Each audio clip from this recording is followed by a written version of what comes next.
am Suzanne LaGrande, and this is Disobedient Femmes. Today, my guest is Sarah Haas, who is a women's weight loss and body love coach. Welcome.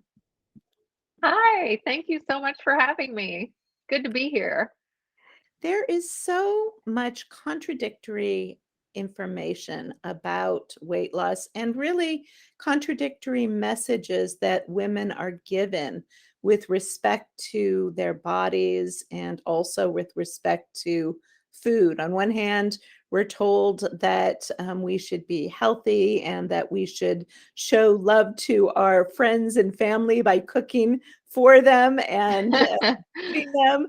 And then on the other hand, we're often told that our bodies are defective in some way, too much, too little, and in need of change. So to begin, hmm I'm wondering if you would talk about how you got started doing weight loss coaching and also body love coaching. Yes. So I was a graphic designer in my previous life. So I was more in the corporate world. And I always had sort of a fitness background because I taught classes at the gym and did some personal training, but that was definitely a side gig. And then about 10 years ago, so I have two children. And 10 years ago, my little boy was 6. He was in kindergarten and he was diagnosed with type 1 diabetes. So, and that just came out of nowhere. We didn't have family. I didn't even know what it was. We had no family history. I was very unaware. And it was a shock to say the least and so upsetting. And when people hear diabetes, they often confuse type 1 and type 2, which are very different because type 1, it cannot be brought on by your lifestyle. They don't know what causes it. It's called juvenile diabetes because it usually comes on in childhood and it can't be cured. So you can't just get healthy and make it go away. Like type 2, often you can reverse it or at least make it better. But with type 1, you can't. But it's okay because it's manageable. You take insulin, and you also do have to lead a healthy lifestyle because if you don't, the repercussions will be the same for type 1 as type 2. So if he doesn't take care of his body, he will be prone to heart disease, kidney disease, neuropathy, blindness, all those things, just like type 2 diabetes can lead to. So I sort of just threw myself in to all things nutrition, health, wellness. I went to conferences, I did all kinds of, books and studies and videos and I went to training, like diabetes training at through the hospital. I did everything I could. And it really made a difference in our lives as a family because I was like, well, we have to all get on board with this. This can't, we're not going to just force it on a 6-year-old when the rest of us aren't doing it. So we built a healthy lifestyle. And in the process, we all felt better. We all had more energy. We all had a more positive attitude. It created better moods and more joy, and it enriched our relationships because we felt better when we were together. We weren't tired and grouchy and those kinds of things. What kinds of changes did you institute that led to that? Well, I was already doing regular exercise because I had, that as my job, side job, but I wasn't my family wasn't necessarily exercising on a regular basis. And, kids these days were on our devices a lot and TV and all those kinds of things. So we started getting out as a family and doing things like hiking and going to the park and walking around the lake and playing basketball, in our driveway, just things that we could all do together and to just incorporate regular movement all the time.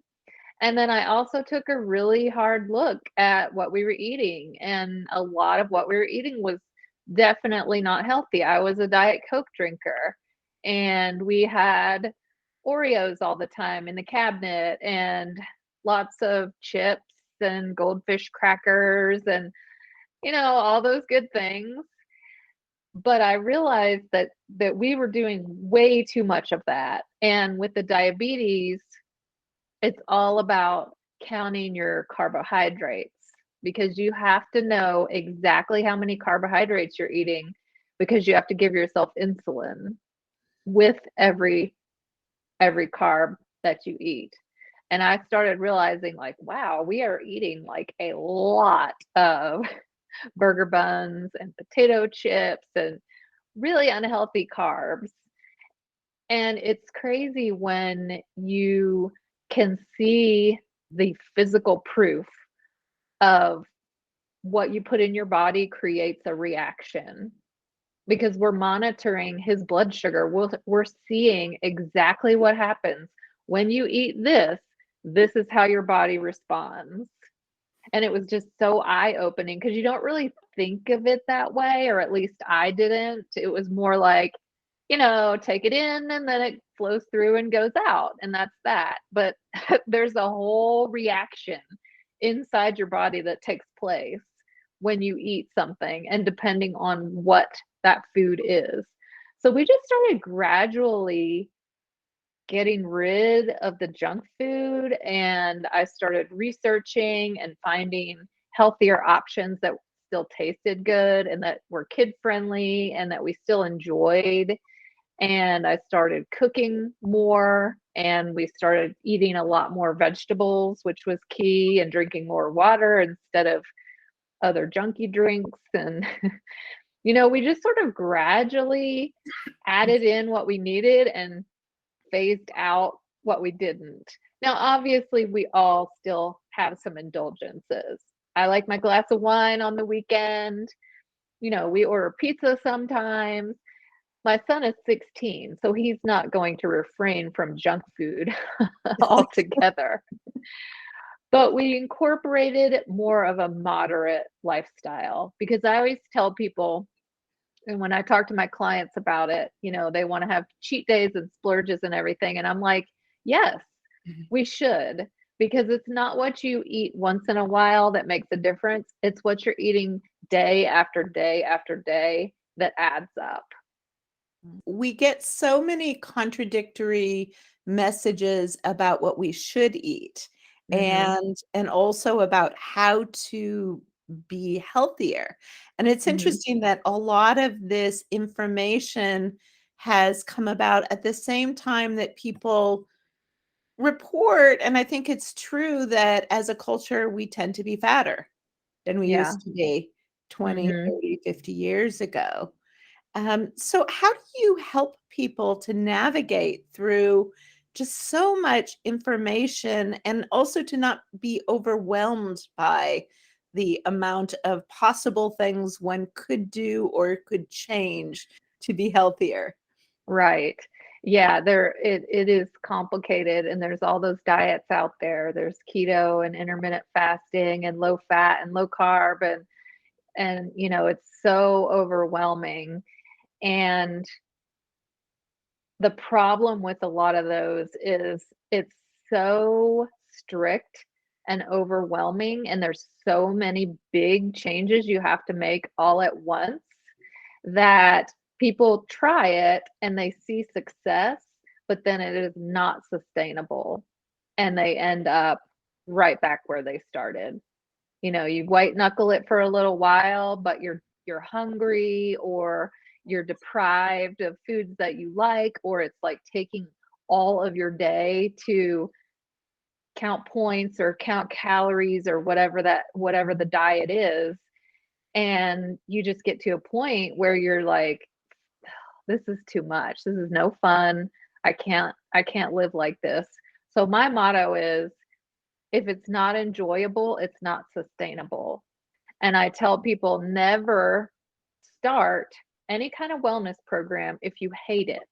Like, don't go to some kind of fitness class and kill yourself if you're miserable the whole time because you're not going to keep going. You have to find a way that it's enjoyable. And the key is taking small steps, not trying to do it all at once, this big, huge, overwhelming plan, because that's what trips us up. That's what ends up self-sabotaging and going all the way back to zero. And so just we know a lot of the healthy things. Like we know we should drink water. We know we should walk. We know we should eat more vegetables. And so just picking one and focusing on it and doing that for a while. And then when that becomes a regular habit, you pick another thing and you start working on that. It doesn't have to be complicated. There's no special food combinations. There's no only eat this food group and don't eat that food group and eat a ton of this and hardly any of that. It doesn't make sense. It's not logical. It's not well balanced. And if it's overwhelming, that's a red flag. So go back to the basics, go back to common sense. There's an author that I really like, Michael Pollan. I don't know if you've ever read him. And he says, um, eat eat food, mostly plants, not too much. And it's as simple as that. Eat mostly plants. Not that doesn't mean you have to be a vegetarian by any means, but the bulk of your diet should be fruits and vegetables, and don't eat too much. One of the things that I think about, because I've thought about this for, most of my life, like many women, I think, have been somewhat obsessed with this topic. For me, there's also the issue of how we use food to deal with or to not deal with our emotions. Mm-hmm. And of course, part of the culture tells us that we treat ourselves with sugar, Yes. right? That's also how we show love. Uh, Yes. so it's a very mixed up, if it were just a matter of, eating well and knowing what to eat, that's one thing. But then there are also the other reasons why people eat that have to do with emotions, with culture, with all kinds of other considerations, with company. How do you deal with those aspects of why people eat what they eat? Yeah. And that's the reason that I have a job, honestly, because it's not what to eat, it's how to get on that program and stay on it, right? Because we have been self-medicating with food. Food is good. Food never disappoints us. It's always there. It always makes us feel better. And especially sugar, but it's not always sugar. It could be anything, whatever, choose your poison, right? And so there has to be some deeper work done around those areas because your brain will default back. We all need to feel good. We just do. We have to have a way to feel good. And if you have done that with food, your brain remembers that. And that's the trigger. As soon as you don't feel good, your brain says, "Well, get some sugar because that's always made you feel good in the past." And so we have to break that cycle by becoming aware of it, first of all. And secondly, figuring out why we don't feel good. What is going on? Am I feeling lonely? Have I had a bad day? Am I too stressed? And it usually goes way back. It's not just, oh, I had a tough day today. It's usually way back into childhood, traumas and things that you've experienced that really hurt and that you have carried with you and that you haven't worked through yet. So cravings and going to foods that we intellectually know we aren't good for us, but we keep going back even though we know that we shouldn't, that's a red flag. That's kind of your check engine light. Like, oh, I'm having this craving. Why is that? And then finding a way to dive deeper into that, which is where I come in, because that is one of the biggest things that I work on with the women that I coach. How is it that you change those long held patterns that are often, as you point out, due to a trauma response? hmm Yeah, well, first you have to be aware in the moment, and then start thinking about, what is my brain saying to me right now? What's my inner critic's voice telling me? What are these words that I'm saying to myself over and over again? Is it, um, you're too fat, you're ugly, you don't look good in your clothes, you're lazy, other people are so good at this and you're not. And then thinking, okay, where did this voice come from? When I work with clients, first I will ask them, what is your inner critic saying to you over and over again throughout the day? We have that voice in our head that is so mean and berates us. And some people aren't aware that they have it, and other people are, but we all do. We have a voice that says, you aren't good enough, you haven't done a good job, you're too fat, you're lazy, why can't you stay motivated and other people do? And you have to start listening to the voice. And I will usually ask people, if you had to name whose voice that is, who would it be? And almost instantly they will come up with, I know who it is. It's my mom, or it's a teacher that I had growing up, or it's my ex-husband, or it was my boss from years ago at work. And a lot of times it's more than one voice, but usually there's one that really sticks out.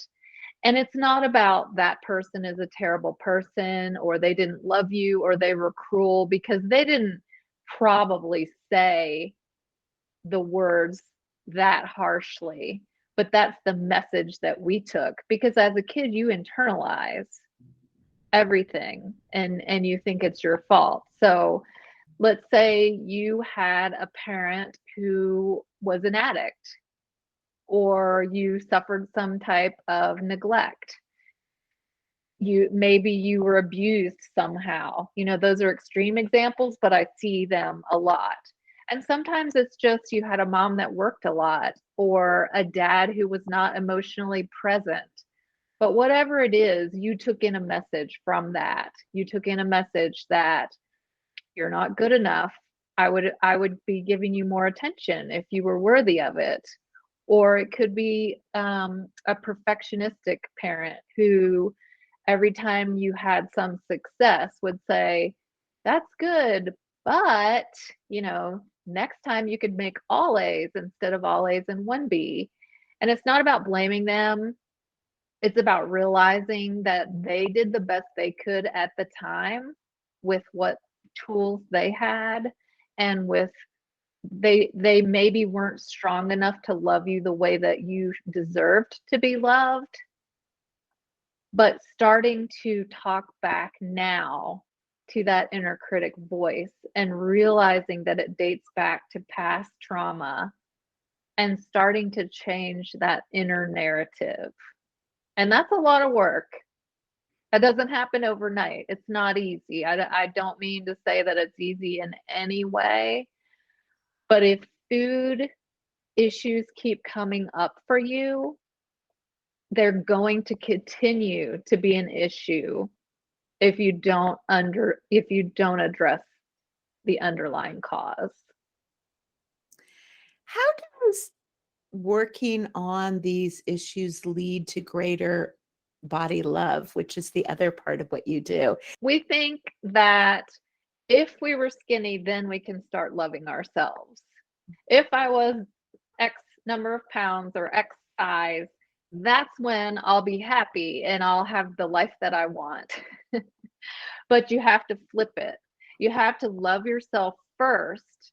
And that's what creates you giving yourself the self-care and knowing that you're worth giving yourself that time to spend on your own physical and mental wellness. And so you have to start where you are and start realizing that you are worth it. You are worthy. You do deserve this. And you're perfect exactly as you are, because we all deal with our issues in different ways.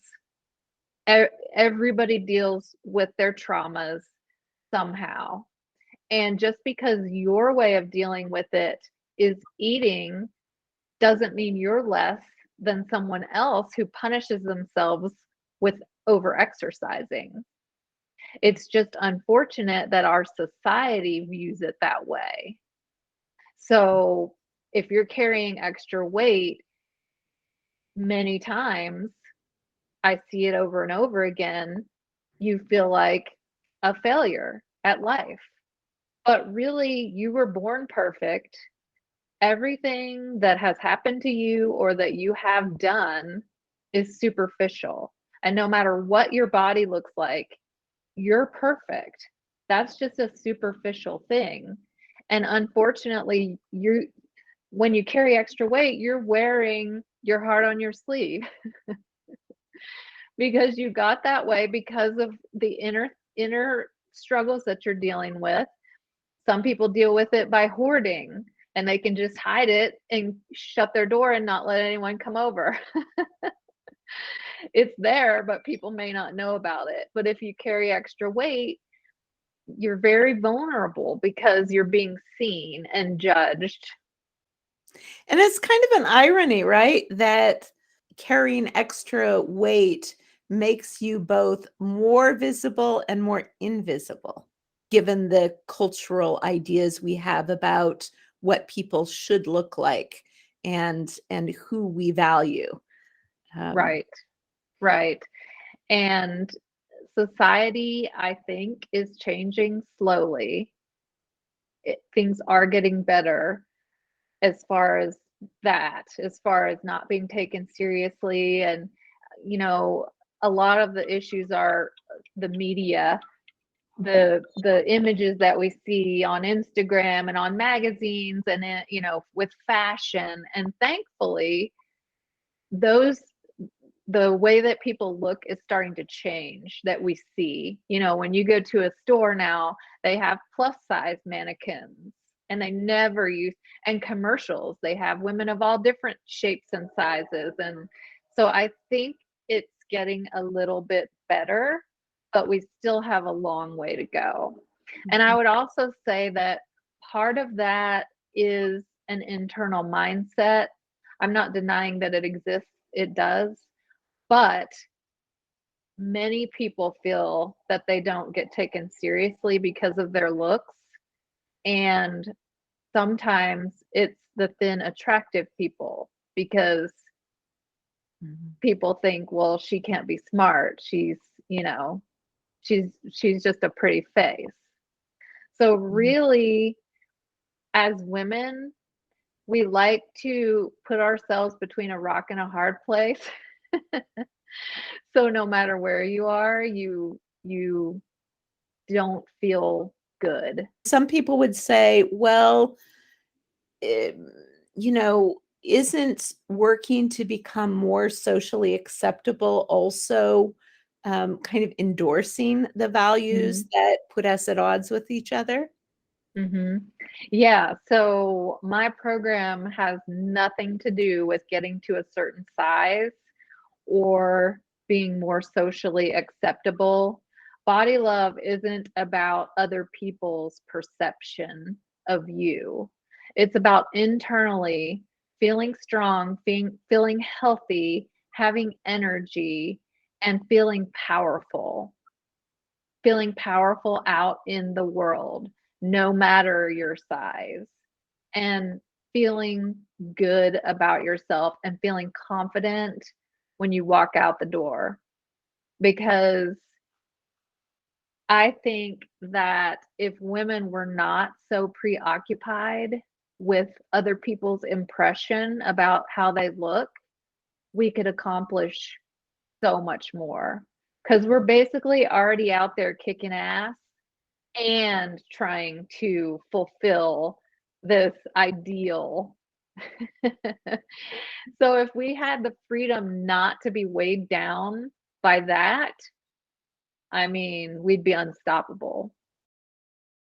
If people want to find out more about your work, where can they go? Well, I have a website, sarahhaaswellness.com. And I also have a free weight loss jumpstart class, which really dives into a lot of the issues, the mindset and confidence issues and body love that we've talked about. And I think you are going to include a link for those who might want to sign up for that course. It's completely free and it's a mini course, so it doesn't take a whole lot of time, but it has a huge impact. And you can also get that course on my website. Thank you so much today for being a guest on Disobedient Femmes. Oh, it was my pleasure. Thank you for having me. I am Suzanne LaGrande, and this is Disobedient Femmes. For more interviews with women artists, activists, and entrepreneurs who are changing the world, subscribe in the link below. And thanks for listening.